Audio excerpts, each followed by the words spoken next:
আসসালামু আলাইকুম, সবাইকে স্বাগতম জানাচ্ছি তারেক একাডেমিতে। আমি তারেক আছি আপনাদের সাথে এবং মাইক্রোসফট এক্সেলের খুব ছোট্ট একটি টিপস নিয়ে আজকে কথা বলবো।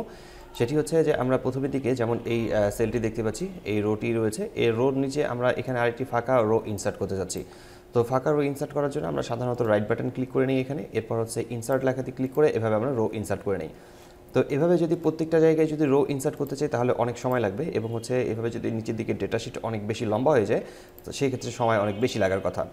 এই জন্য আমরা নর্মালি একটি কাজ করব, সেটি হচ্ছে যে আমি এই জায়গায় লিখছি সিরিয়াল এবং হচ্ছে নিচের দিকে আমি এখানে 1 এবং হচ্ছে 2 লিখে আমি এটাকে অটোমেটিক করে নেব নিচের দিকে পর্যন্ত। এখান থেকে অটোমেটিক করে নেওয়ার পর এরপর হচ্ছে কন্ট্রোল সিতে কপি করে নেব এবং নিচের রোতে ক্লিক করে কন্ট্রোল চেপে ধরে ভি চাপ দেবো, নিচের এই রোটি পেস্ট হয়ে যাবে। এখন আমার কাজ হচ্ছে পুরো এই শিটটাকে সিলেক্ট করে নেওয়া, পুরো সিরিয়ালগুলোকে সিলেক্ট করে নেওয়া। এরপরে নর্মালি আমরা এখানে ক্লিক করে সিলেক্ট করতে পারি, আমরা এরপরে চলে যাব। এরপর আমরা এখান থেকে চলে আসবো শর্ট অ্যান্ড ফিল্টার্সে, এখানে ক্লিক করব শর্ট স্মলেস্ট টু লার্জেস্ট, এখানে ক্লিক করলে আমরা একটি অপশন পাবো। এরপর হচ্ছে এখান থেকে আমরা শর্ট লেখাতে ক্লিক করে নেব।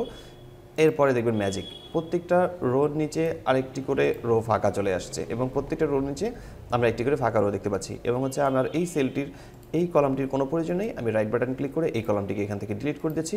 এখন ম্যাজিকের মতো প্রত্যেকটা রোর নিচে আরেকটি করে ফাঁকা রো ইনসার্ট হয়ে গেছে।